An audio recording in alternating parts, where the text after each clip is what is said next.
satu sistem manufaktur. Nah, perencanaan dan pengendalian produksi ini atau dikenal dengan nama PPC ya, Production Planning and Control. Kalau di perusahaan ada fungsi yang disebut, ada yang menyebut PPC atau PPC, ada yang PPIC, Production Planning and Inventory Control. Nah, ada dua kata kunci di situ, yaitu perencanaan produksi dan pengendalian produksi. Ya, nanti kita bahas secara agak detail. Yang jelas perencanaan dan pengendalian produksi itu adalah satu proses ya, perencanaan dan pengendalian yang tujuannya adalah menentukan nantinya produk apa saja yang akan dibuat dan berapa banyak produk itu akan dibuat. Jadi itu adalah tujuan besar dari perencanaan dan pengendalian produksi, menentukan berapa banyak menentukan produk apa saja yang akan dibuat dan berapa banyak satu produk itu akan dibuat. Ya, tentu saja nanti ada input, proses, dan output di dalam perencanaan dan pengendalian produksinya. Nanti kita bahas secara agak detail pada kesempatan pagi hari ini. Oke, kita mulai dengan slide yang pertama ya, yang disebutkan manufacture as a production system. Ya, 2 minggu yang lalu pada saat kita membahas tentang sistem manufaktur, di situ dibedakan ya antara sistem manufaktur dengan sistem produksi. Ya, di mana sistem produksi itu punya skop atau cakupan yang lebih luas dibandingkan dengan sistem manufaktur. Sistem manufaktur adalah sistem yang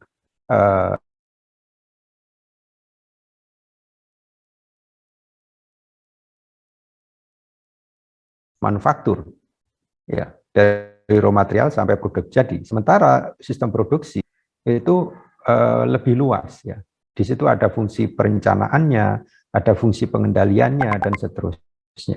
Itu antara lain yang sudah kita pahami tentang perbedaan antara sistem manufaktur dengan sistem produksi. Meskipun, seperti yang sudah kita bahas 2 minggu yang lalu, ada juga yang menggunakan ya, terminologi sistem manufaktur dan sistem produksi ini secara interchangeable, ya, bisa saling menggantikan satu dengan yang lain. Artinya tidak berbeda antara sistem manufaktur dengan sistem produksi. Nah, gambar di dalam slide ini menunjukkan bagaimana sistem yang digambarkan sebagai input-output. Ya, di situ ada inputnya tentu saja ada raw material, ya, kemudian ada man, mesin, dan seterusnya. Kemudian dilakukan proses transformasi. Di situ ada extraction, ada transformasi dalam bentuk fisik, ya, ada service, dan lain-lain yang kemudian menghasilkan output sesuai dengan proses transformasi yang terjadi di dalam sistem manufaktur itu. Nah, di situ ada feedback. Feedback ini tentu saja bentuknya adalah di dalam konteks apa yang akan kita bahas nanti adalah proses pengendaliannya. Karena di dalam pengendalian sistem produksi atau sistem manufaktur, ya, sebagai salah satu aktivitas di dalam pengoperasian sistem manufaktur, itu harus dimonitor secara terus-menerus, secara real time. Ya, bagaimana atau apa yang terjadi di lantai pabrik atau shop floor. Terkait dengan rencana produksi misalnya, katakanlah perusahaan furniture ya, hari ini misalkan, mereka merencanakan untuk membuat 1000 unit atau 100 unit kursi tipe tertentu misalnya ya. Nah, harus dimonitor secara terus-menerus apa yang terjadi di shop floor gitu. Terutama terkait dengan capaian produksinya. Sudah berapa persen? Ya, katakanlah jam 1 siang saat makan siang sudah harus termonitor berapa persen dari 100 unit tadi yang sudah selesai dibuat. Ya. Kemudian antisipasi juga terhadap kerusakan mesin. Kalau ada kerusakan mesin, maka ada feedback ke belakang, ke bagian perencanaan nantinya. Ya. Karena kalau ada kerusakan mesin tentu sistem manufaktur itu tidak bisa melakukan aktivitas produksi gitu, sehingga kemudian harus dilakukan penyesuaian ya, atau ya penyesuaian atau perubahan terhadap rencana awal yang sudah dibuat gitu. Jadi ini adalah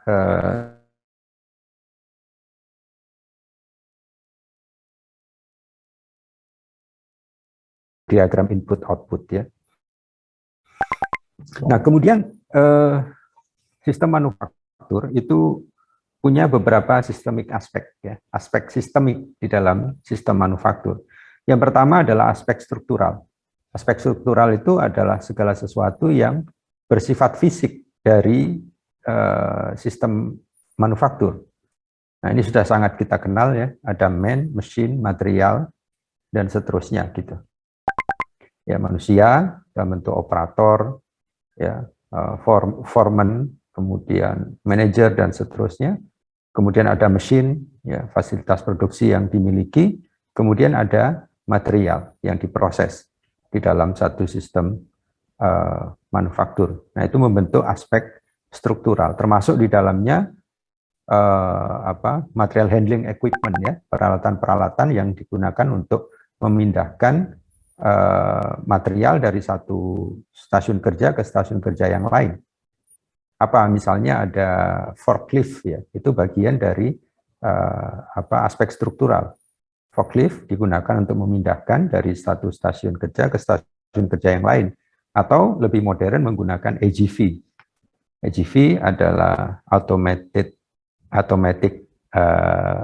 guided vehicle, yaitu satu peralatan pemindahan atau penanganan material yang punya jalur khusus yang secara otomatis kemudian bisa bergerak dari satu stasiun kerja ke stasiun kerja yang lain ya, untuk memindahkan material. Nah, kalau di Toyota itu ada yang disebut sebagai karakuri. Ya, coba nanti cari di YouTube ya, karakuri begitu. Nah, itu dikembangkan oleh Toyota. Saya dengan Pak Danu, Pak Kaprodi pernah diundang ke Toyota di Kerawang untuk mendapatkan pelatihan tentang karakuri. Ya, dan juga ditunjukkan bagaimana karakuri itu digunakan di shop floor. Jadi karakuri itu adalah satu material handling system atau sistem penanganan material, antara lain fungsinya tadi ya, memindahkan material dari satu stasiun kerja ke stasiun kerja yang lain tanpa menggunakan energi listrik. Jadi hanya menggunakan hukum-hukum fisika ya, gravitasi, memanfaatkan gravitasi, kemudian elevasi ya, dan lain-lain dengan menggunakan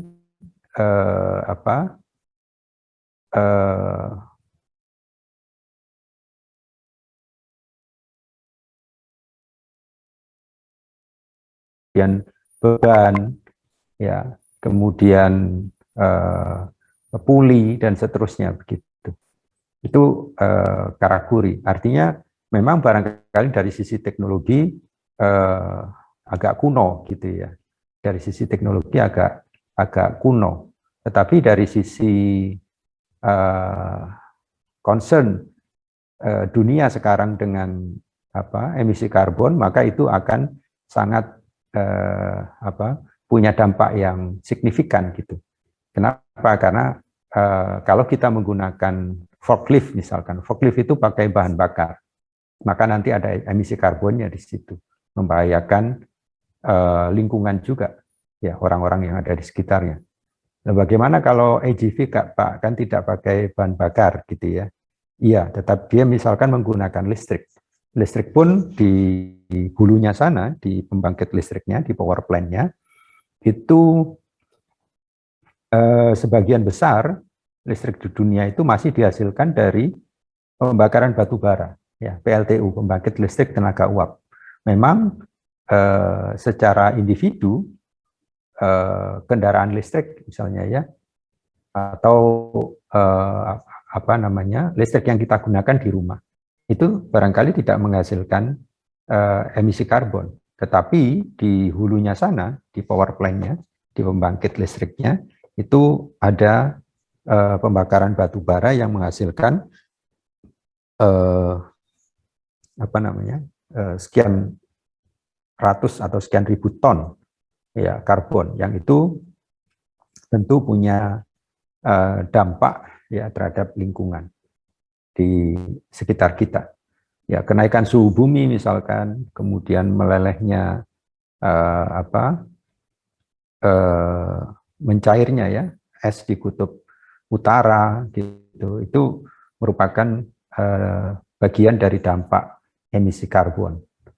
Ya, nah ini kan dunia sedang punya target untuk membatasi gitu, membatasi kenaikan suhu bumi hanya 1,5 derajat untuk katakanlah sampai 2050, apakah bahkan di 2060 itu nanti zero emission.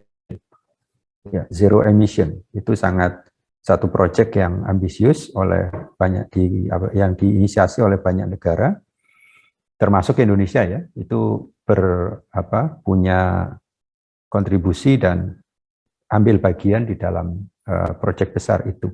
Bagaimana caranya tadi ya, di 2060 nanti zero emission untuk hampir semua aktivitas manusia. Ya, terutama yang paling banyak menghasilkan emisi adalah aktivitas produksi atau manufaktur. Nah, itu upaya-upaya yang dilakukan gitu. Nah, itu structural aspek. Kemudian ada functional aspek ya. Functional aspek itu adalah aspek yang merupakan hasil interaksi di antara aspek struktural. Karena itu di sini ada man to man ya. Itu membentuk functional aspek. Bagaimana interaksi antara orang yang ada di dalam sistem manufaktur, operator begitu. Bagaimana interaksi satu dengan yang lainnya. Ya, kemudian man material, bagaimana interaksi antara orang dengan material. Ya, apakah perlu special equipment, misalkan peralatan khusus untuk memegang benda kerja misalnya. Ya, atau hal-hal yang lain yang berhubungan dengan interaksi antara manusia dengan material. Kemudian yang lebih banyak dibahas adalah man-machine interaction, ya, interaksi manusia dengan mesin. Bagaimana supaya kemudian si operator itu tidak merasa cepat lelah gitu ya. Ada aspek diperhitungkan aspek kenyamanan, keamanan di dalam bekerja, dalam interaksi antara manusia dengan mesin tadi. Nah, tapi sekarang sudah banyak menggunakan robot ya di dalam proses operasi sistem manufaktur. Ya, dengan robot itu kemudian ada efisiensi yang diperoleh, kemudian tingkat kualitasnya juga lebih konsisten dibandingkan dengan kalau menggunakan tenaga manusia. Kemudian yang ketiga adalah boundary. Boundary adalah batas-batas di dalam sistem. Ya, ini sudah kita bahas ya, bahwa di dalam mendefinisikan sebuah sistem, kita harus tentukan boundary-nya, batas-batasnya. Sehingga nanti kita, kita kemudian bisa mengetahui elemen-elemen atau komponen-komponen mana saja yang masuk di dalam sistem, dan komponen yang berada di luar sistem. Ya, kalau kita bicara sistem manufaktur, maka ya segala sesuatu yang berada di dalam sistem manufaktur itu kita masukkan sebagai bagian dari sistem. Apa misalkan? Yang jelas ada mesin, ya ada material, ya ada manusia. Nah, material itu sebenarnya adalah bagian dari lingkungan. Jadi definisi lingkungan di dalam konteks sistem adalah segala sesuatu yang berada di luar sistem. Fungsinya apa? Fungsinya dua, memberikan input dan menerima output dari sistem. Input input sistem manufaktur itu paling tidak adalah material. Ya, material itu sebagai input dalam sistem manufaktur. Nah, sebelum material ini masuk ke dalam sistem manufaktur, dia berada di luar sistem sebelum masuk. Nah, itu masih berada di dalam lingkungan. Begitu material ini masuk ke dalam sistem manufaktur untuk mulai diproses, dipotong, dibubut, ya, turning, milling, dan seterusnya, maka material itu kemudian masuk menjadi bagian dari sistem manufaktur. Nah, itu boundary, ya, boundary, batas-batas sistemnya. Kemudian yang keempat, environment. Tadi saya sebut ya, bahwa environment itu adalah segala sesuatu yang berada di luar sistem. Di situ ada stakeholders. Ya, stakeholders, kalau sistem itu nanti ada 4, nanti saudara pelajari di pemodelan sistem ya. Yang pertama adalah problem owner disebutnya, pemilik masalah. Ya, sebuah sistem itu pasti punya masalah gitu. Nah, di dalam menyelesaikan masalahnya nanti, maka ada stakeholders-nya. Stakeholders itu siapa saja tadi yang saya sebut ya, problem owner. Siapa problem owner? Problem owner adalah pemilik masalah. Siapa pemilik masalah? Pemilik masalah adalah orang yang punya kewenangan untuk memberikan sumber daya di dalam menyelesaikan masalah itu. Itu problem owner, pemilik masalah. Kemudian ada problem user.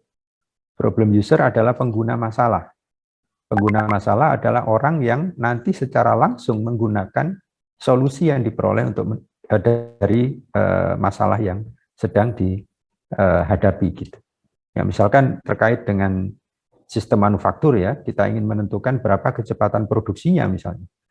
Nah, begitu masalahnya sudah terpecahkan, katakanlah kecepatan produksinya misalkan 150 unit per jam misalnya, maka itu kemudian digunakan oleh operator untuk diimplementasikan. Nah, operator itu sebagai problem user.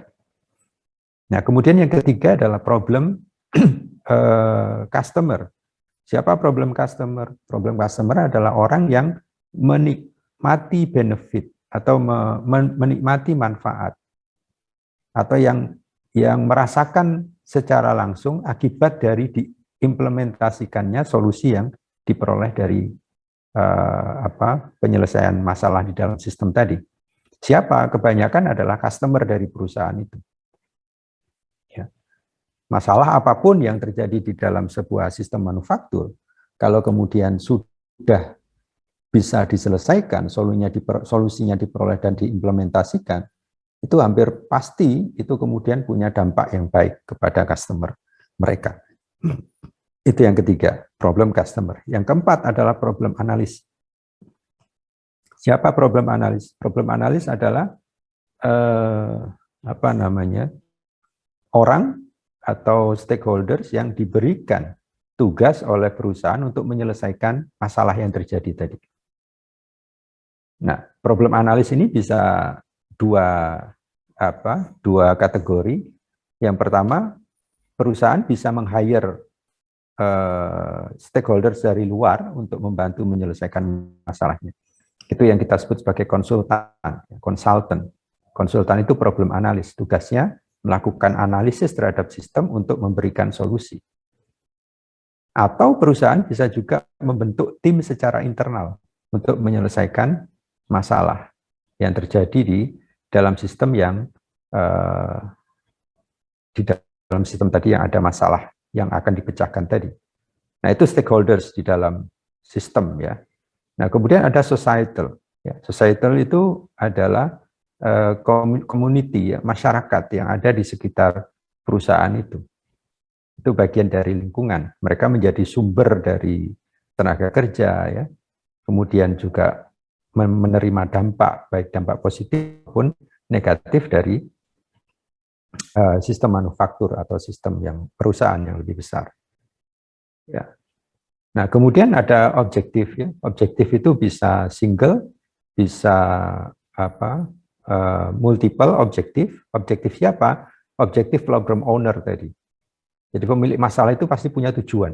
Nah, si problem analis tadi karena tugasnya membantu menyelesaikan masalah, maka dia harus tahu apa objektif dari si pemilik masalah tadi. Pemilik masalah bisa punya single objektif atau multiple objektif. Nah, ini adalah aspek-aspek sistemik di dalam sistem manufaktur. Nah, kemudian faktor of production, ya, faktor-faktor produksi. Ini sudah sangat kita kenal ya, karena sudah ada di dalam definisi teknik industri ini, man, mesin, material, kemudian manajemen. Manajemen adalah fungsi pengelolaan ya, tadi ada perencanaan, planning, actuating, controlling, evaluation, dan seterusnya gitu. Kemudian ada juga modal. Ya, modal ini menjadi bagian yang penting di dalam sistem manufaktur. Ya, karena dengan modal kemudian sistem manufaktur bisa sustain ya, bisa bisa memaintain aktivitas atau operasi sistemnya. Ya, ini biasanya terkait dengan aspek keuangan ya, modal. Ya, oke, ini adalah factor of production. Sekali lagi ada man, mesin, material, management, ada modal. Nah, kemudian ini yang saya sebut tadi. Ya. Saya izin record ya. Saya izin record per kuliah. Ya, silakan. Oke, terima kasih, Prof. Oke. Ini yang saya sampaikan tadi di awal bahwa di dalam memaintain operasi dari sistem manufaktur, maka perusahaan manufaktur atau sistem manufaktur itu harus melakukan perencanaan terlebih dahulu. Ya, planning, actuating, evaluation. Ini adalah fungsi manajemen ya di dalam sistem manufaktur gitu. Nah, ada planning. Tadi saya sampaikan bahwa sistem pengoperasian manufaktur atau ya sistem pengoperasian sistem manufaktur itu antara lain adalah yang dikenal dengan nama Production Planning and Control ya, PPC atau PPC. Di situ ada planning, ada perencanaan, ada pengendalian ya. Ada planning, ada controlling gitu. Nah, planning itu tadi saya sampaikan bahwa tujuan besar dari PPC itu adalah menentukan produk apa saja yang dibuat ya, kapan dibuatnya dan berapa banyak setiap produknya.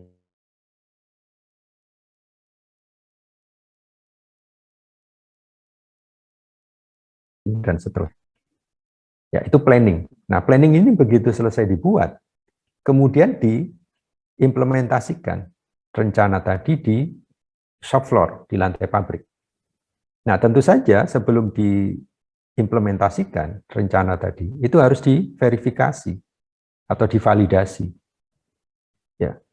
Antara lain caranya adalah dengan membandingkan kapasitas antara kapasitas yang tersedia dengan kapasitas yang diperlukan. Misalkan tadi saya memberikan contoh perusahaan manufaktur katakanlah membuat membuat rencana produksi gitulah dalam 1 bulan atau dalam 1 tahun. Ya, sehingga nanti direncanakan tuh bulan Januari kursi tipe A dibuat berapa, tipe B berapa banyak, tipe C berapa banyak. Kemudian di periode Februari nanti tipe A berapa banyak, tipe B berapa banyak, tipe C berapa banyak, dan seterusnya sampai di bulan Desember. Nah, rencana itu kemudian harus dikonversikan ke dalam satuan-satuan perencanaan. Apa satuan-satuan perencanaan? Terkait dengan tadi pengalokasian sumber daya. Jadi yang dimaksud dengan perencanaan itu adalah faktor-faktor perencanaannya ya, adalah terkait dengan kebutuhan sumber daya yang diperlukan untuk merealisasikan rencana produksi tadi. Ya. Misalkan tadi bulan Januari produk A dibuat 100 unit. Nah, itu nanti butuh berapa jam kerja mesin, butuh berapa banyak operator, ya, berapa shift kerja, ya, butuh jam lembur atau tidak, dan seterusnya. Kemudian B, ya, B misalkan dibuat 150, nah itu butuh berapa jam kerja mesin, berapa operator, berapa shift kerja, dan seterusnya.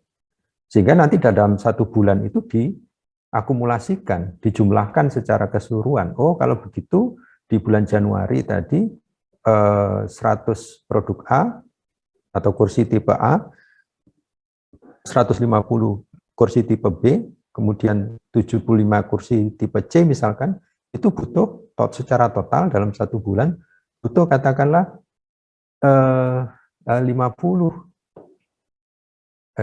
berapa? Ya, katakanlah butuh 12 jam kerja misalnya. Atau 16 jam kerja misalnya. Operatornya berapa? Operatornya dihitung nanti, oh butuh 6. Ya. Kemudian butuh jam lembur atau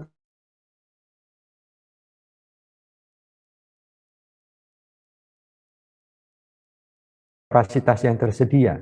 Sehingga bisa jadi nanti pada bulan Januari misalnya, itu kapasitas yang tersedia mencukupi untuk merealisasikan rencana yang sudah dibuat tadi. Tetapi pada bulan Maret misalnya, itu tidak mencukupi. Nah, sehingga kemudian harus dilakukan adjustment ya, terhadap rencana yang sudah dibuat tadi. Dilakukan adjustment terhadap kapasitas. Misalnya dengan cara memindahkan. Ya, misalkan tadi bulan Maret ya, bulan Maret itu kapasitas yang tersedia tidak cukup untuk merealisasikan rencana produksi. Maka sisa bagian yang tidak cukup itu, kelebihan kapasitasnya itu, atau kekurangan ya, kekurangan kapasitasnya itu dipindahkan ke periode di Februari misalkan. Setelah dilihat Februari itu misalnya kapasitas yang tersedia masih mencukupi dan masih ada kelebihan kapasitas sehingga dipindahkan ke situ, ke Februari.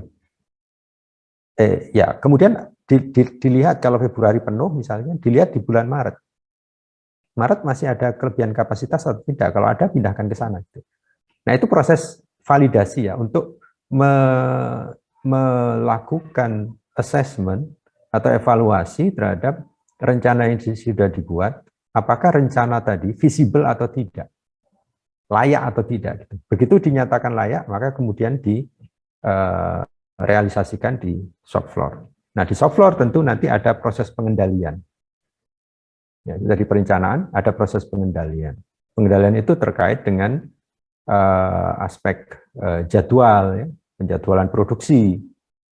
Ya, jadi misalkan produk A, B, C. Nah, mana dulu yang dibuat nih? A dulu, B dulu, atau C dulu gitu.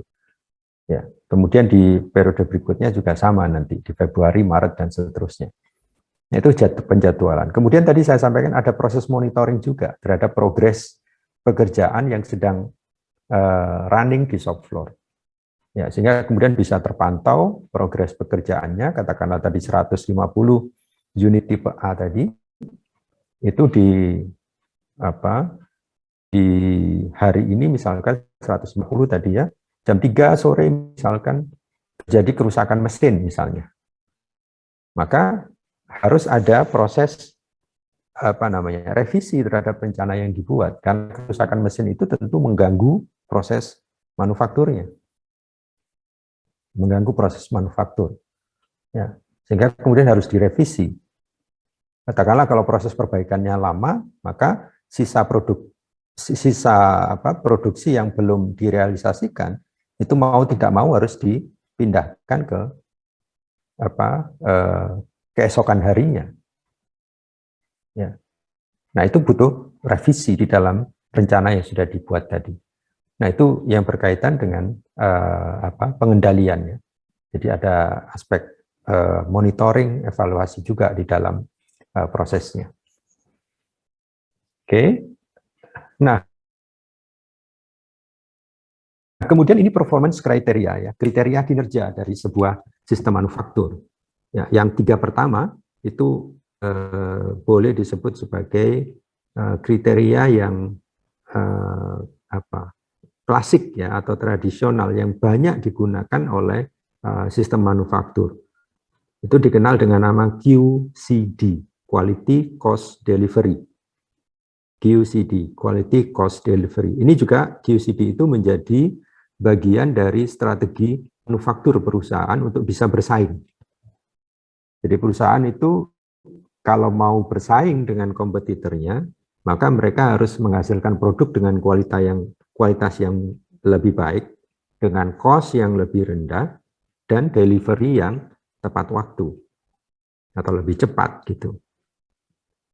Nah, kalau dia tidak bisa melakukan itu, maka dia akan sulit bersaing dengan kompetitornya. Ya.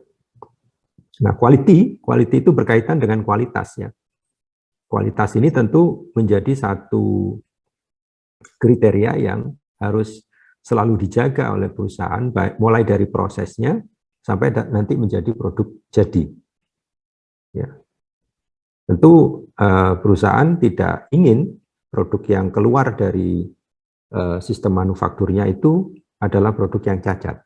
Kalau produknya cacat, maka akan menyebabkan pengguna atau customer itu tidak puas ya, dan ketidakpuasan konsumen itu punya efek negatif terhadap perusahaan. Ya, dia akan bercerita kepada teman-temannya begitu, apalagi sekarang dengan sosial media ya, itu akan cepat sekali mempengaruhi orang lain untuk tidak menggunakan produk yang sama gitu. Ya, itu quality. Ya, termasuk juga yang terjadi di dalam proses manufakturnya. Itu juga harus dikendalikan kualitasnya. Ya, nanti akan ada mata kuliah pengendalian kualitas ya. Pengendalian kualitas. Bagaimana kualitas sebuah produk itu dikendalikan. Ya, bagaimana sebuah produk itu kualitasnya dikendalikan lewat pengendalian proses. Disebut sebagai SPC ya, Statistical Process Control. Ya, proses atau pengendalian proses secara statistik gitu. Statistical Process Control. Ya. Itu kualitas ya. Kemudian yang kedua cost, biaya. Nah, ini juga menjadi salah satu strategi untuk bersaing. Bagaimana perusahaan secara terus-menerus bisa melakukan apa yang disebut sebagai cost reduction atau penurunan biaya produksi. Kalau itu bisa dilakukan, maka perusahaan akan sangat bisa bersaing. Ya, kalau dulu paradigmanya price itu adalah cost plus profit. Jadi dihitung dulu cost-nya berapa, kemudian ditambahkan profit untuk menjadi price. Kalau sekarang tidak. Ya, sekarang paradigmanya adalah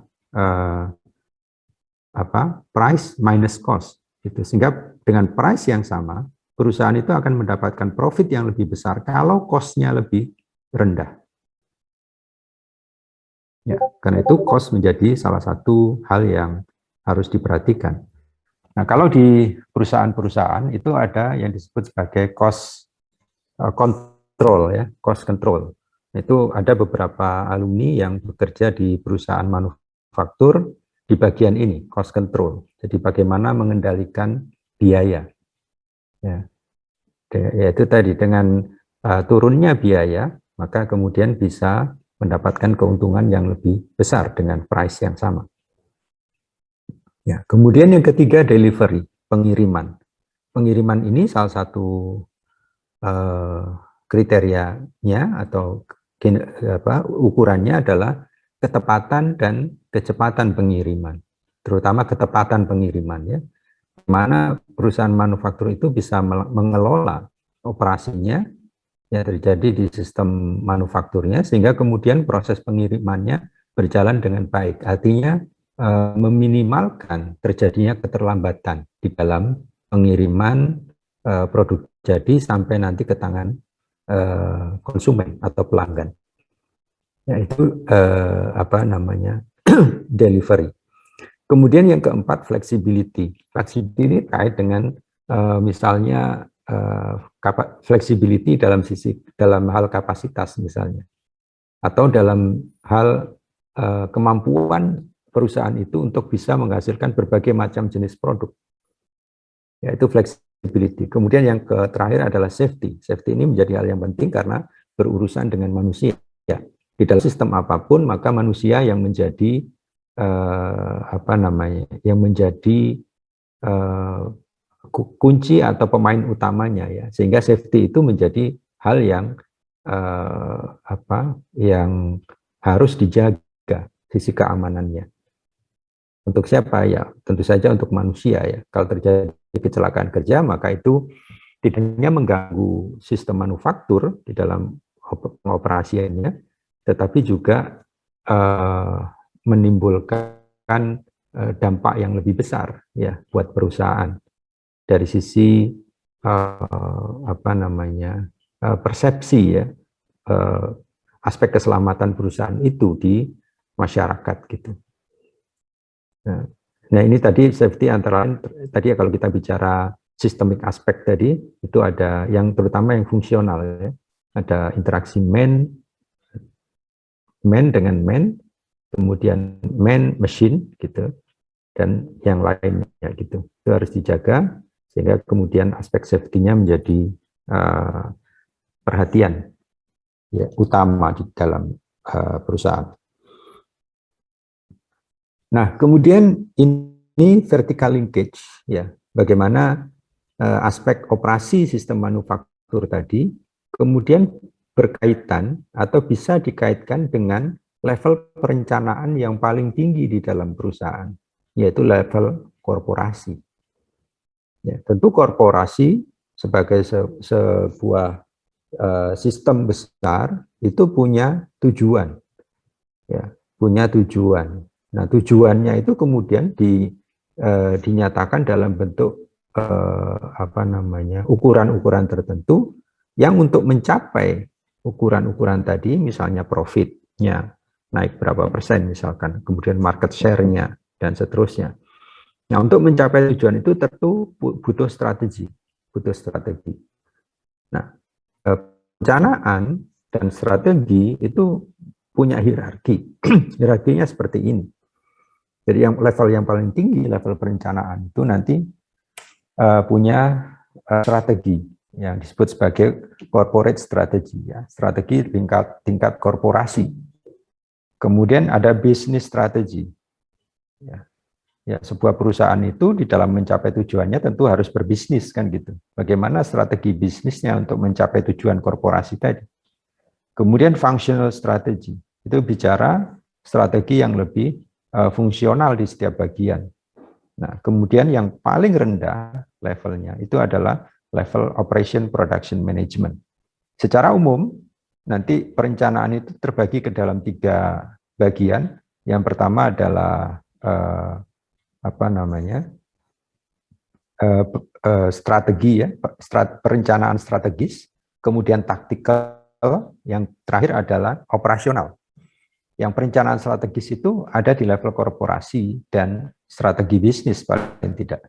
Kemudian yang taktikal tadi ada di sisi aspek fungsionalnya, kemudian yang operasional itu di operation production management yang sehari-hari dilakukan di shop floor.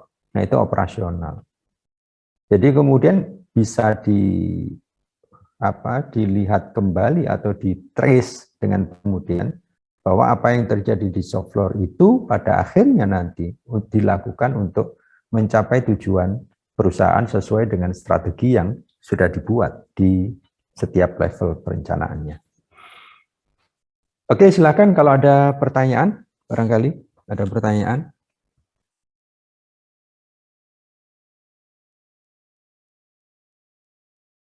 Ada?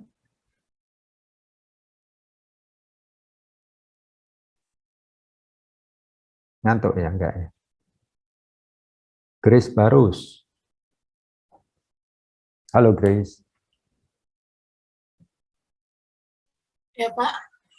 Oke, kamu dari mana asalnya? Saya dari Tangerang Bapak. Oh, Tangerang.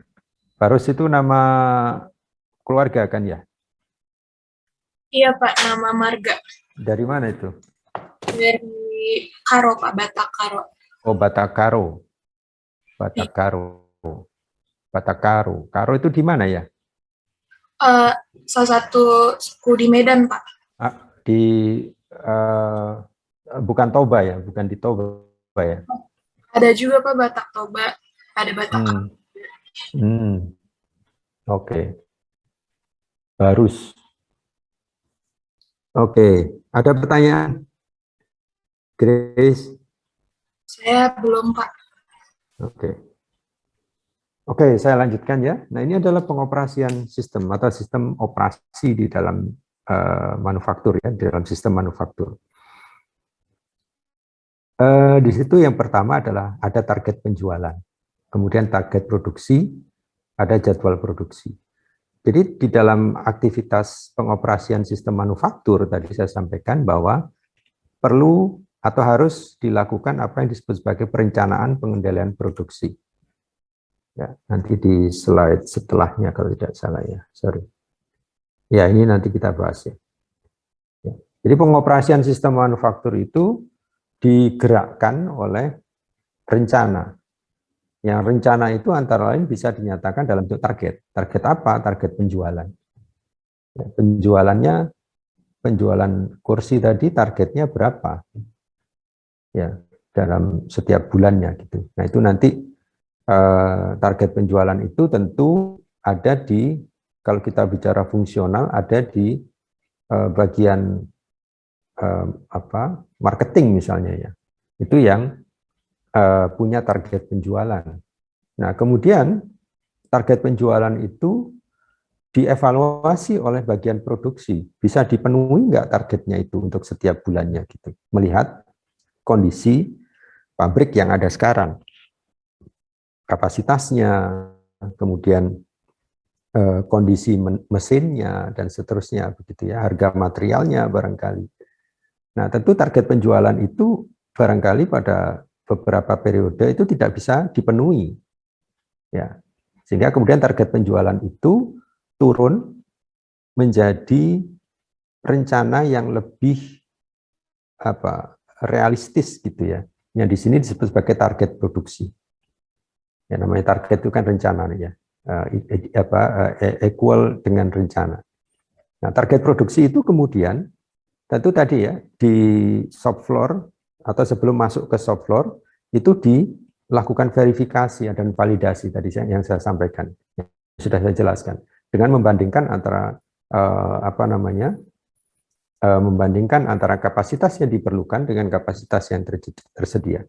Nah, begitu rencana ini sudah dinyatakan visible, maka kemudian dibuat jadwal produksinya untuk direalisasikan di shop floor. Karena itu target produksi itu begitu dia visible, maka turun ke atau menjadi jadwal produksi. Nah, jadwal produksi itu tentu butuh mesin, butuh tenaga kerja, butuh material gitu ya. Nah, jadwal produksi itu secara lebih detail di setiap stasiun kerjanya menjadi jadwal operasi. Jadwal operasi itu kemudian direalisasikan di shop floor, kemudian dilakukan evaluasi. Nah, yang sebelah kanan itu adalah feedback-nya ya. Jadi saya sampaikan tadi misalkan pada saat pelaksanaan ada kerusakan mesin, sehingga target sebanyak 150 misalkan itu baru terrealisasi 100. Nah, kenapa? Karena terjadi kerusakan mesin. Dan karena kerusakan mesinnya butuh waktu lama untuk memperbaikinya supaya mesinnya bisa beroperasi kembali, sehingga sisa yang 50 itu tidak bisa dibuat di hari itu. Dia harus dipindahkan ke hari yang lain. Nah, itu menjadi feedback. Sehingga jadwal produksinya berubah kemudian. Ya, karena kerusakan mesin. Atau aspek lain, keterlambatan raw material misalnya. Itu juga bisa terjadi. Ya, sehingga mengubah, memberikan feedback ke bagian perencanaan dan pengendalian produksi untuk mereschedule ya pekerjaan-pekerjaan yang direncanakan akan dilakukan pada satu hari kerja tertentu. Oke, nah kemudian ini yang berikutnya kita bahas adalah metode MRP, Material Requirements Planning. Di sini jelaskan bahwa apa yang dimaksud dengan MRP. Ya, ini kalau anak TI itu harus paham betul dengan MRP, karena ini menjadi salah satu roh begitu di dalam teknik industri. Ya, dulu pekerjaan klasik yang banyak ditawarkan oleh perusahaan kepada industrial engineers itu adalah PPC ya, atau PPIC. Nah, tugasnya adalah antara lain nanti terkait dengan MRP. Di sini disebutkan Material Requirements Planning, atau kalau diterjemahkan dalam bahasa Indonesia menjadi perencanaan kebutuhan material. Didefinisikan sebagai suatu teknik atau satu set prosedur yang sistematis, ya, bisa juga disebut sebagai sebuah sistem untuk menentukan kuantitas, ya, dan waktu di dalam proses pengendalian kebutuhan material atau bahan terhadap komponen permintaan yang saling bergantungan atau disebut sebagai dependent demand items. Ya. Jadi tadi misalkan ya, saya mencontohkan kursi tadi. Kursi tipe A misalkan, tadi saya sampaikan di bulan Januari rencana dibuat 150. Nah, kursi itu kemudian tentu terdiri dari banyak komponen. Ya, ada kaki kursinya, ada sandaran kursinya, ada dudukan kursinya, ya. Kemudian ada mur bautnya untuk mengencangkan antar bagian dan seterusnya gitu. Nah, MRP adalah proses bagaimana kita, ya, menghitung kebutuhan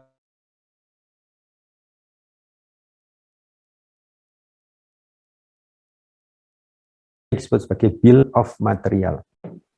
Bill of material. Bill of material adalah list atau daftar kebutuhan material atau komponen yang diperlukan untuk menghasilkan satu unit produk.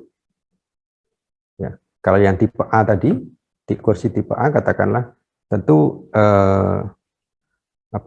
kakinya misalkan dia butuh 4. Maka nanti bisa kita hitung berapa kebutuhan kakinya, kaki kursi. Karena tadi direncanakan 150 dikalikan 4 berarti pada bulan Januari itu dibutuhkan 600 kaki kursi tipe A. Nah, satu unit kaki kursi tipe A itu butuh berapa ya, kalau dibuat dari logam misalnya ya, dari aluminium atau dari ya dari besi lah katakanlah ya. Kalau dibuat dari besi, maka panjang kakinya itu berapa? Ya, katakanlah panjang kakinya, let's say berapa? 30 cm atau 50 cm, ya, biar kita mudah menghitungnya ya. 50 cm misalnya. Jadi untuk menghasilkan 150 kursi tadi, butuh 600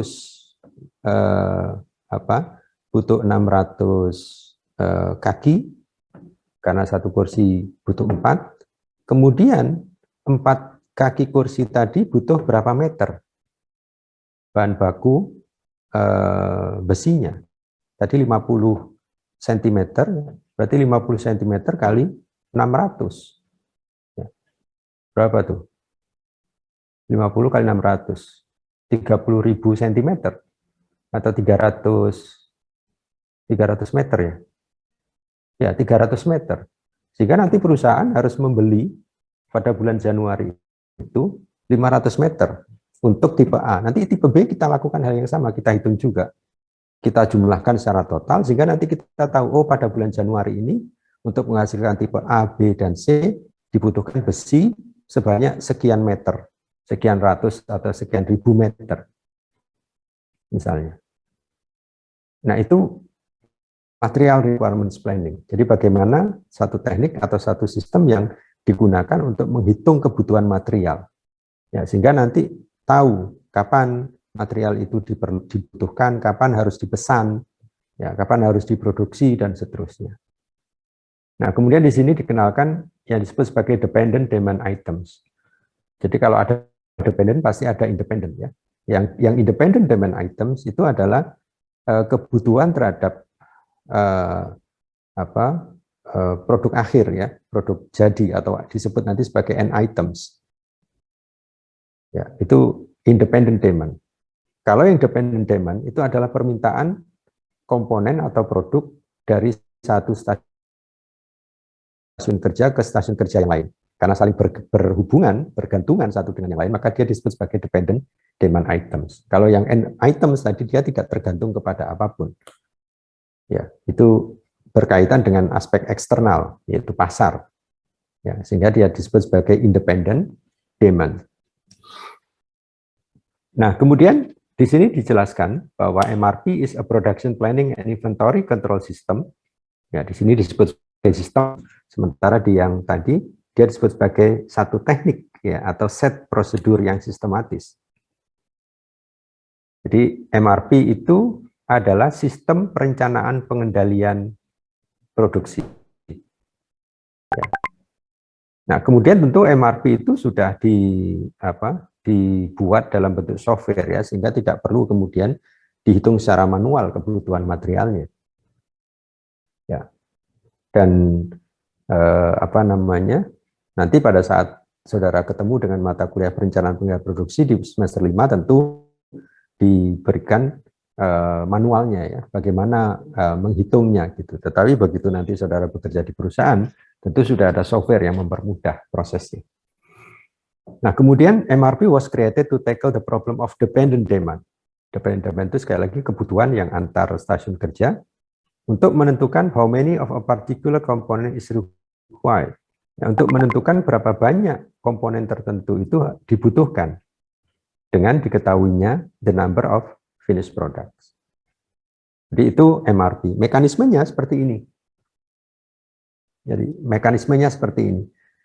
Di situ ada yang disebut sebagai master production schedule. Ya, kalau di dalam slide sebelumnya tadi disebut sebagai target produksi, gitu ya. Target produksi itu dinyatakan dalam bentuk master production schedule atau jadwal induk produksi. Nah, tadi saya sampaikan bahwa perencanaan dan pengendalian produksi yang salah satu sistemnya adalah MRP, itu tujuan akhirnya atau tujuan besarnya adalah menentukan produk apa yang akan dibuat dan berapa banyak di setiap periode perencanaannya. Nah, bagaimana perusahaan tahu produk tipe A, kursi tipe A tadi diproduksi berapa banyak? Bagaimana perusahaan tahu gitu? Atau bagaimana perusahaan mengetahui berapa banyak produk kursi tipe A, B, dan C yang harus dibuat dari satu periode ke periode yang lain? Ya. Nah, kemudian ada satu teknik yang kemudian bisa digunakan untuk perusahaan tahu berapa banyak produk yang akan dibuat di setiap periodenya lewat aktivitas yang disebut sebagai peramalan atau forecasting. Nanti diramalkan tuh, peramalannya bukan peramalan yang pakai cenayang, dukun, dan seterusnya ya, tentu saja. Ada teknik-teknik peramalan nanti yang bisa digunakan. Nah, tentu butuh data gitu. Data apa yang digunakan untuk meramalkan permintaan ini? Nah, data yang digunakan adalah data historis, data masa lalu terhadap permintaan produk yang sedang akan diramal atau di forecast. Ya. Misalkan perusahaan pasti punya record, punya rekaman data. Setahun terakhir, 2 tahun terakhir tentang berapa banyak produk tipe A itu terjual. Produk B berapa banyak, produk C berapa banyak, katakanlah di Januari 2020. Nanti bulan Februari pasti mereka juga punya recordnya tuh, tipe A berapa, B berapa, C berapa. Nah, berdasarkan data historis ini nanti kita plot datanya. Maka nanti berdasarkan hasil plotting data historis ini, kita nanti akan menemukan pola permintaan, disebut sebagai pola permintaan. Nah, berdasarkan pola permintaan ini nanti kita bisa menentukan atau memilih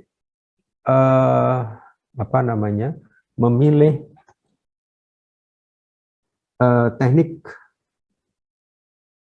peramalan yang tepat. Ya, misalnya, katakanlah ini ya, hasil plottingnya. Ya, misalnya hasil plottingnya ya, misalnya, katakanlah ini demand-nya, kemudian ini time-nya, waktu ya, katakanlah tadi mulai Januari, Februari, Maret, April, dan seterusnya, katakanlah 1 tahun terakhir sampai di sini Desember, ada 12 data, bisa kita temukan misalkan pola datanya misalkan fluktuatif begini, misalnya ya fluktuatif di sekitar rata-rata, atau nanti ada tren naik, ya, atau ada aspek musimannya sehingga bentuknya seperti ini. Ya, ada produk-produk yang pada musim-musim tertentu dia naik permintaannya, pada kondisi-kondisi tertentu dia turun. Nah, setiap pola permintaan ini punya teknik peramalan yang sesuai. Misalnya yang cenderung konstan tadi, kita bisa pakai moving average nanti, atau single exponential smoothing. Yang ada tren ini kita bisa pakai trend line teknik, misalnya regresi linear. Ya, kemudian yang musiman ini kita bisa pakai double exponential smoothing, dan seterusnya gitu. Nah, sehingga nanti kita bisa, atau perusahaan bisa meramalkan, ya, pada bulan Januari tipe 2022 misalkan, tipe A berapa banyak dibuat, tipe B berapa banyak, tipe C berapa banyak. Ya, kemudian di Februari tipe A berapa, B berapa, C berapa, sampai kalau dia membuat perencanaan dalam 1 tahun, maka ya dibuat peramalan untuk 1 tahun. Nah, itu MPS, ya, input bagi MPS. Nah, setelah MPS-nya diperoleh atau dibuat, nanti harus tadi diverifikasi, divalidasi untuk melihat visibilitasnya. Tetapi MPS ini masih dalam level end product. Kalau kursi ya masih kursi utuh gitu. Belum dihitung kebutuhan materialnya, belum sampai ke raw materialnya atau komponennya. Masih di level end products atau end items, kursi utuh. Nah, kemudian MPS tadi yang sudah visible hitung kebutuhan materialnya dengan material requirements planning tadi yang sudah kita bahas ya secara singkat, MRP. Nah, caranya bagaimana? Tadi sudah saya jelaskan. Ya, memanfaatkan bill of material atau daftar kebutuhan komponen untuk menghasilkan satu produk kursi untuk setiap tipenya. Ya, kemudian dibutuhkan juga nanti status persediaannya. Misalkan tadi ya, kursi dibutuhkan 600 untuk bulan Januari. Kita lihat di gudang, masih ada persediaan enggak? Kalau di gudang masih ada persediaan sebanyak 100, maka di bulan Januari itu tidak dipesan atau dibuat 600, tetapi hanya 500 saja. Yang 100 dipenuhi dari gudang. Nah, itu MRP. Ya. Nah, kemudian setelah MRP-nya selesai dilakukan, kita kemudian tahu produk komponen tadi kaki kursi misalkan itu harus dirilis ordernya pada bulan apa, ya. Kemudian dia harus sampai di shop floor kapan, ya, dan seterusnya. Maka harus divalidasi tadi yang saya sampaikan ya. Proses validasinya disebut sebagai capacity requirements planning, CRP. Perencanaan kebutuhan kapasitas untuk tadi membandingkan antara kapasitas yang tersedia dengan kapasitas yang diperlukan.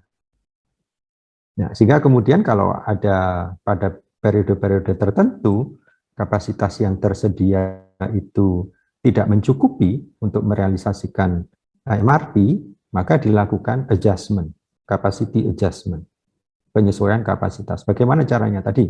Memindahkan beban ya ke periode-periode di mana masih ada sisa kebutuhan kapasitas. Atau menambah jam lembur misalnya. Atau menambah shift kerja dari 2 shift misalkan menjadi 3 shift. Ya, atau melakukan outsourcing ya. Subkontrak ke perusahaan lain ya. Itu disebut nanti di dalam PPC sebagai short term capacity adjustment. Kalau ada short term ada long term. Long term itu terkait dengan misalkan membeli mesin baru untuk menambah kapasitas atau membangun pabrik baru ya, dan lain-lain. Oke, nah kalau sudah visible, maka nanti keluar output MRP-nya. Ini ada purchase orders, ya, perintah membeli dari pemasok, atau work orders. Ya, kalau work orders itu artinya dibuat sendiri di perusahaan. Kalau purchase order namanya purchase, dibeli, maka itu untuk komponen-komponen atau material-material yang dibeli dari pemasok. Jadi ini aktivitas pengoperasian di dalam sistem manufaktur yang menggunakan sistem MRP. Nah, kemudian ada sistem lain selain MRP yang disebut sebagai just in time. Just in time ini adalah sistem perencanaan pengendalian produksi yang ditemukan oleh Toyota Production System atau TPS. Nanti ada mata kuliah pilihan yang menaungi ini, namanya analisis sistem produksi. Nanti kita pelajari Toyota Production System dan Theory of Constraint. Untuk Toyota Production System, kita di lab sistem produksi punya satu fasilitas hibah dari Toyota, baru di running bulan lalu, ya, dan sudah diimplementasikan untuk mata kuliah analisis sistem produksi untuk memberikan gambaran lewat simulasi praktek bagaimana sistem produksi tepat waktu atau Toyota Production System itu bekerja di shop floor gitu. Jadi ada proses perakitannya. Nah, di sini katakan bahwa sistem produksi tepat waktu atau just in time adalah sistem produksi atau sistem manajemen fabrikasi modern yang dikembangkan oleh Toyota, perusahaan Jepang, yang pada prinsipnya hanya memproduksi barang atau komponen sejumlah yang diperlukan pada saat yang dibutuhkan.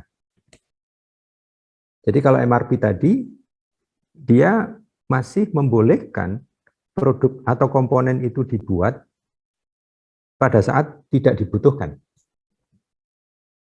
Ya, sehingga harus disimpan. Ya, disimpan. Tentu ada konsekuensi biaya simpan nanti di sana, ya, di gudang. Ya. Nah, kalau di dalam sistem produksi Toyota, itu tidak diperbolehkan seperti itu. Di dalam sistem produksi Toyota itu hanya dibuat komponen yang diperlukan pada saat dia diperlukan saja. Kalau tidak diperlukan ya tidak dibuat gitu. Kalau dibutuhkan 5 unit 5 unit komponen tertentu misalkan, maka ya dibuat 5 unit itu untuk nanti dikirim pada saat dia diperlukan. Kalau tidak diperlukan ya jangan dibuat gitu. Itu secara prinsip ya. Kemudian konsep just in time adalah satu konsep di mana bahan baku yang digunakan untuk aktivitas produksi didatangkan dari pemasok atau supplier tepat waktu pada saat bahan itu dibutuhkan di dalam proses produksi atau proses perakitan. Sehingga kemudian akan menghemat biaya persediaan. Tadi sudah saya sampaikan ya. Biaya persediaannya kemudian minimal. Karena itu just in time ini disebut juga zero inventory and zero defect system. Zero inventory karena dia membuat sesuai dengan yang dibutuhkan, maka tidak ada persediaan, kalaupun ada pada tingkat yang minimal. Ya. Kemudian zero defect karena tidak membolehkan adanya komponen yang defect untuk dipindahkan dari satu stasiun kerja ke stasiun kerja yang lain. Ya, itu Toyota Production System. Nah, secara diametral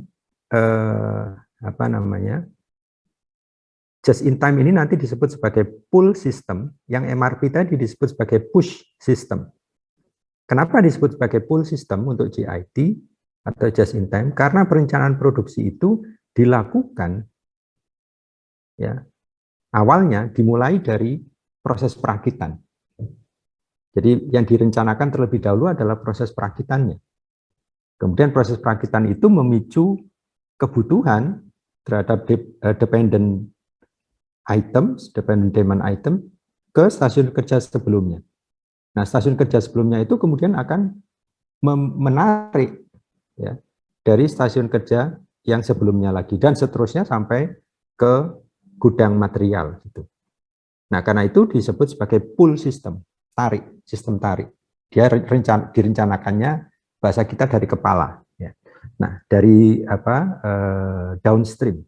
Nah, kalau yang MRP itu namanya material requirements planning. Perencanaannya dari kebutuhan material. Ya. Kalau JIT tadi kebutuhan produk akhirnya ya di perakitan.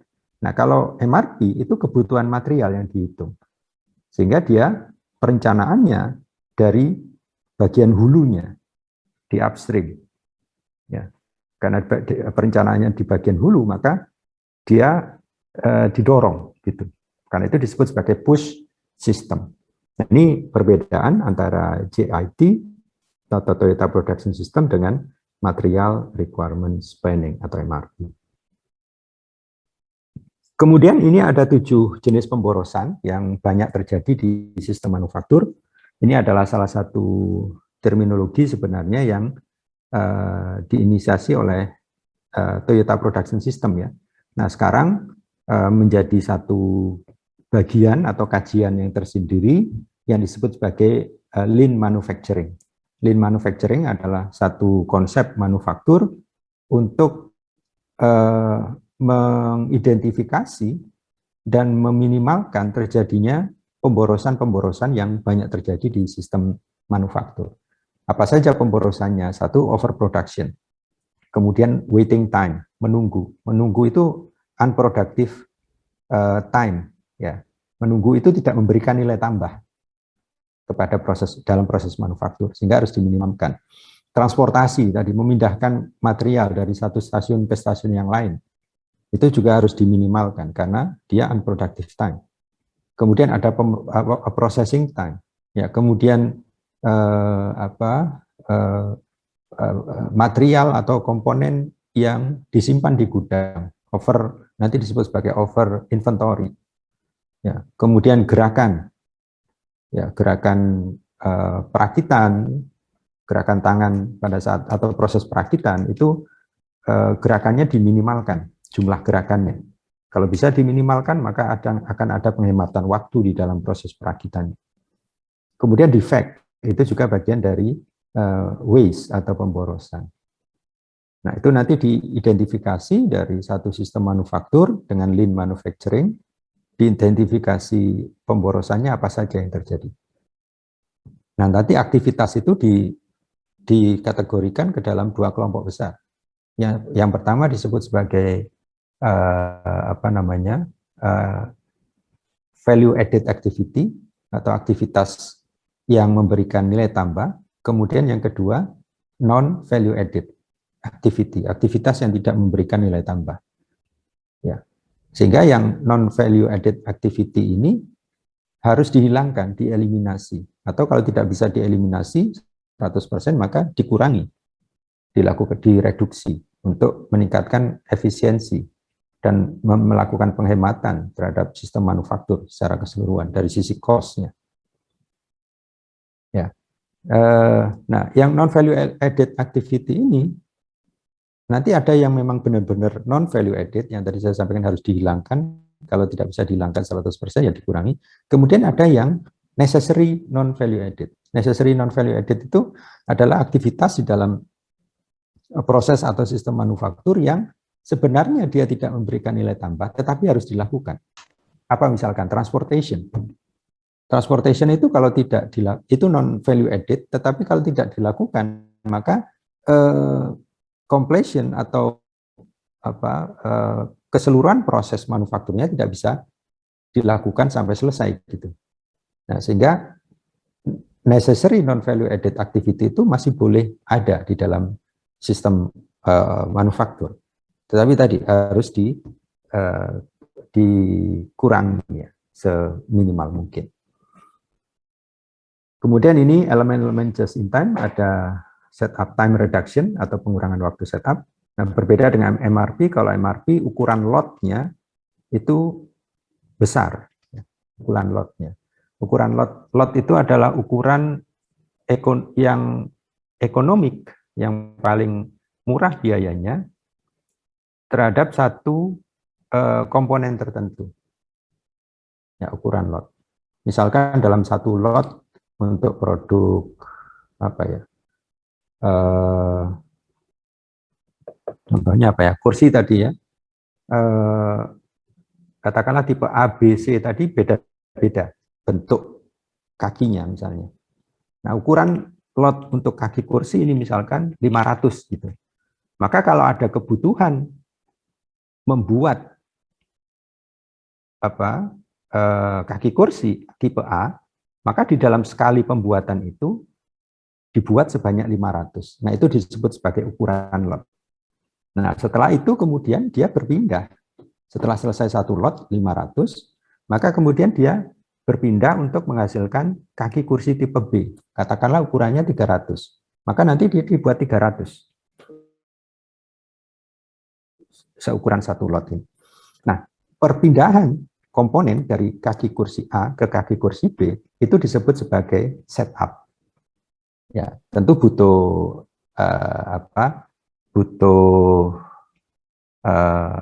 penggantian cetakan, barangkali kalau butuh cetakan ya, kemudian butuh penggantian tools atau pahat di dalam proses pemesinan dan seterusnya. Nah, itu setup. Nah, kemudian itu tadi kalau di MRP lotnya besar, tetapi kalau di just in time, karena tadi just in time itu memproduksi komponen yang diperlukan pada saat yang membuat produk sesuai dengan yang dibutuhkan pada saat yang diperlukan, maka ukuran lotnya tidak boleh besar. Ukuran lotnya kecil-kecil sesuai dengan permintaan gitu. Nah, sehingga waktu setup-nya itu juga harus singkat. Waktu untuk tadi ya mengganti pahat, mengganti cetakan dan seterusnya itu harus singkat karena lotnya kecil-kecil. Nah, itu perbedaan setup antara MRP dengan just in time. Kemudian aluran produksinya lancar, biasanya pakai tipe U untuk layoutnya. Kemudian produksi tanpa kerusakan mesin. Kemudian produksi cacat, tanpa cacat tadi saya sebut sebagai zero atau disebut sebagai zero defect. Kemudian operator sangat punya peranan dan dikatakan kalau di dalam Toyota itu ada penghargaan terhadap manusia. Ya, di mana satu orang operator itu biasanya menangani lebih dari satu mesin, kemudian dia bisa multifunction. Ya, dia bisa mengoperasikan beberapa jenis mesin. Ya, kemudian hubungan yang harmonis antara pemasok atau dengan pemasok karena kebutuhannya sudah jelas. Gitu. Kemudian penjadwalan produksi stabil dan terkendali dan sistem Kanban. Kanban ini adalah kartu sebenarnya yang digunakan untuk mengendalikan kuantitas atau jumlah komponen yang beredar di dalam satu stasiun kerja. Ya, ini sistem Kanban ini nanti ada di simulasi Toyota Production System tadi yang saya sampaikan. Oke, itu yang bisa kita bahas pada kesempatan siang hari ini atau pagi hari ini. Silakan kalau ada pertanyaan atau komentar, dipersilakan. Mengingatkan sekaligus untuk presensi ya, presensinya sudah saya buka. Oke, silakan kalau ada pertanyaan atau komentar.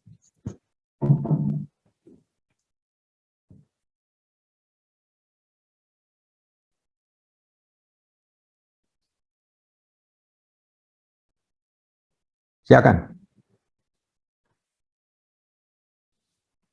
Ya.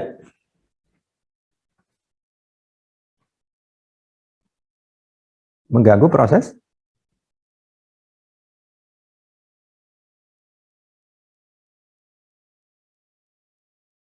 Oh, tidak.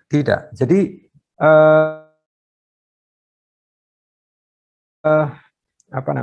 penjadwalan di dalam MRP, just in time, itu hanya dilakukan di bagian perakitan saja. Ya, penjadwalan dilakukan hanya di bagian perakitan. Di bagian yang sebelumnya, sebelum perakitan, manufakturnya, itu kemudian membuat sesuai dengan komponen apa yang digunakan di dalam sistem perakitan. Gitu. Sehingga dari sisi penjadwalannya sebenarnya secara konseptual ya lebih simpel daripada yang di MRP. Kalau di MRP penjadwalannya dilakukan di setiap stasiun kerja. Kalau di just in time maka penjadwalan hanya di bagian perakitan saja. Nanti bagian-bagian sebelumnya yang menyediakan komponen-komponen itu memproduksi sesuai dengan apa yang digunakan di bagian perakitan gitu. Sesuai dengan urutan Kanbannya tadi, kartu yang digunakan. Jadi sistemnya pakai sistem kartu, Mas. Jadi nanti setiap komponen, misalnya ini komponen ya, setiap komponen itu melekat di komponen ini kartu. Ya, misalkan ini kemudian dirakit ya. Nah, begitu dirakit, maka komponen ini atau kartunya dilepas, kemudian diletakkan di tempat penyimpanan kartu. Ya. Nah, kemudian secara berkala akan ada orang yang mengambil kartu ini. Mengambil kartu ini, kemudian bergerak ke stasiun kerja yang menghasilkan komponen ini tadi. Di mana di stasiun kerja itu ada gudang atau tempat penyimpanan komponen-komponen yang sudah jadi. Ya, di mana komponen yang sudah jadi tadi itu ada Kanban, ada kartu juga. Nah, orang tadi membawa kartu tadi, yang membawa kartu datang ke tempat penyimpanan tadi, mengambil komponen ini, kartunya ditukar. Kartu yang melekat di komponen yang ada di tempat penyimpanan tadi dilepas, disimpan di tempat penyimpanan kartu. Nah, kartu yang dia bawa ditempelkan. Nah, setelah selesai semua kebutuhan komponen yang diperlukan, dia dikirim, dibawa ke tempat perakitan. Gitu. Nah, tadi kartu yang dilepas tadi, kemudian disimpan di mana? Di tempat penyimpanan kartu stasiun kerja yang menghasilkan komponen ini tadi, kemudian akan diambil secara berkala oleh operator, yang kemudian itu sekaligus memicu terjadinya produksi terhadap komponen ini. Jadi itu penggunaan Kanban-nya. Ya. Sehingga ada dua jenis Kanban nanti. Kanban yang dibawa dari stasiun perakitan ke tempat penyimpanan produk jadi tadi, itu disebut sebagai withdrawal Kanban atau Kanban penarikan karena menarik komponen. Kemudian yang dilepas dari komponen kemudian dipindahkan tadi itu disebut sebagai production ordering Kanban. Karena Kanban itu kemudian memicu atau menjadi perintah kerja buat stasiun itu untuk menghasilkan komponen yang tadi sudah diambil gitu. Jadi itu sistemnya di dalam proses just in time ya, atau data production system. Nanti secara lebih detail ada di mata kuliah analisis sistem produksi ya, atau kalau saudara punya curiosity bisa mencari di googling atau lewat YouTube begitu untuk melihat bagaimana sistem produksi Toyota itu bekerja gitu. Begitu? Siapa tadi yang bertanya? Ya, sudah terjawab? Oke, terima kasih. Yang lain, silakan.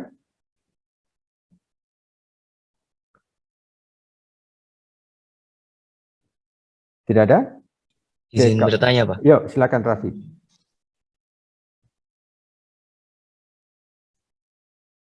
Halo, silakan. Oh iya. Izin bertanya, Pak. Tadi Silakan. kan kalau di salah satu elemen di metode just in time itu ada aliran produksi lancar ya, Pak ya. Berarti itu tuh ada hubungannya sama ini ya, Pak, kayak tata letak pabrik mesin-mesinnya gitu juga ya, Pak? Iya. Jadi, oke, terus? Saya izin bertanya, Pak. Saya kan di sini tuh di dekat rumah tuh ada kayak pabrik kayak produksi untuk disimpan gitu, Pak, kayak penggilingan padi gitu. Terus pabrik itu kayak kebanyakan tuh bentuknya kayak persegi panjang gitu tuh Pak, kayak memanjang gitu.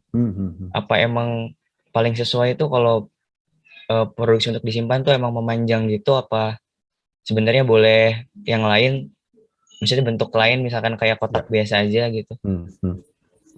Ya, lalu alasannya mungkin apa bisa gitu ya. Oke. Jadi kalau just in time itu kecenderungannya pakai bentuknya U gitu ya, U bentuk layoutnya.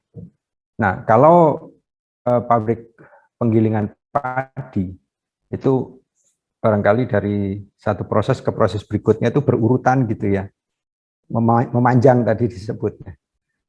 Nah, bisa juga tidak memanjang sebenarnya, tergantung dari antara lain adalah ketersediaan tanahnya, ketersediaan bangunan atau tanahnya itu menjadi constraint atau pembatas, kendala dari proses penentuan tata letaknya.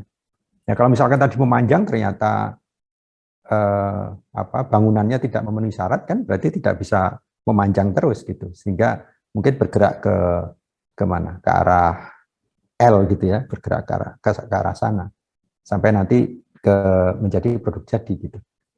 Nah kalau make to stock pada saat kita bahas layout ya minggu lalu atau 2 minggu lalu ya, itu make to stock itu cocok kalau menggunakan produk ya tata letak berbasis produk.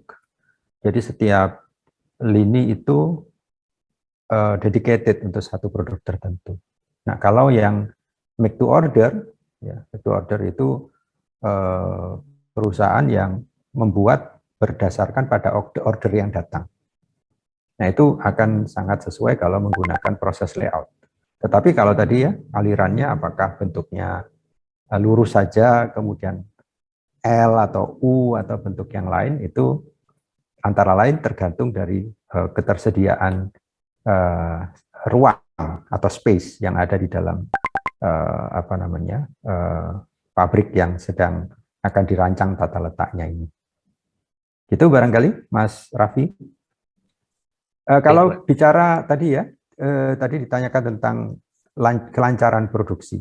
Nah, kelancaran produksi itu tidak hanya ditentukan oleh tata letaknya, tetapi juga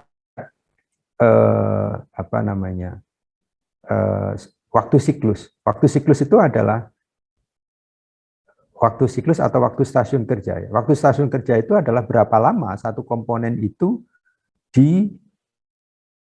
proses di satu stasiun kerja. Saya berikan gambarannya.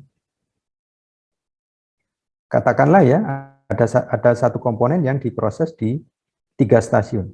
Ya, ini saya gambar seperti ini. Sorry, jelek. Ini saya sebut sebagai stasiun 1, ini stasiun 2, ya. Kemudian ini stasiun 3. Nah, proses yang terjadi di 3 stasiun kerja ini akan berjalan dengan lancar atau alirannya kemudian akan baik kalau waktu stasiun di stasiun 3, stasiun 2, stasiun 1 itu selisih waktunya tidak ada. Katakanlah di sini 5 menit, di sini 5 menit, di sini juga 5 menit. Maka aliran produksinya, aliran prosesnya mulai dari raw material ke S1, ke S2, ke S3, kemudian menjadi produk jadi, itu akan sangat berjalan dengan lancar gitu. Kenapa? Karena waktu stasiunnya sama.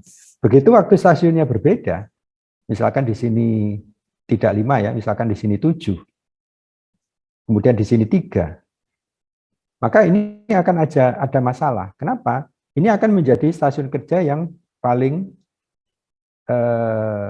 lama, ya, yang paling lama. Sehingga di sini misalkan 3 menit selesai, dia pindahkan ke stasiun kerja 2. Di stasiun kerja 2 tidak 3 menit, tetapi 7 menit. Sehingga ini pekerjaan di stasiun 2 belum selesai, ada lagi satu komponen yang selesai dikerjakan di stasiun 1. Sehingga ada penumpukan yang disebut nanti sebagai work in process atau WIP, barang setengah jadi. Nah, ya, sehingga nanti alirannya tidak lancar. Antara lain bisa diidentifikasi dari banyaknya work in process. Sehingga ini nanti menjadi apa yang disebut sebagai bottleneck. Bottleneck itu leher botol ya, tahu ya istilahnya ya. Leher botol itu kan mengecil gitu. Di sini kapasitasnya 20 per jam, di sini hanya berapa? 7 per jam. Sehingga selisihnya kan 13.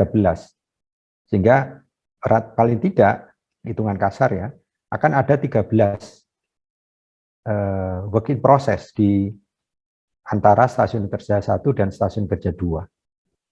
Ya, kemudian di sini nanti juga ada perbedaan juga. Ya, tapi bottleneck-nya ada di sini nanti.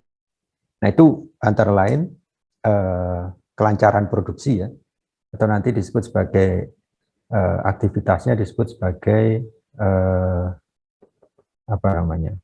line balancing, penyeimbangan lini. Jadi bagaimana lini produksi itu dibuat seimbang dalam pengertian dibuat antara stasiun kerja 1, 2, 3, dan seterusnya itu selisih waktu stasiun kerjanya itu tidak terlalu tinggi. Oke, itu jawaban saya. Terima kasih. Yang lain silakan kalau ada pertanyaan. Cukup? Oke, kalau cukup dan tidak ada pertanyaan, terima kasih perhatiannya. Selamat pagi, selamat melanjutkan aktivitas. Saya tutup. Wassalamualaikum warahmatullahi wabarakatuh. Waalaikumsalam. Waalaikumsalam. Waalaikumsalam. Terima kasih, Pak. Terima kasih banyak, Pak. Terima kasih, Pak.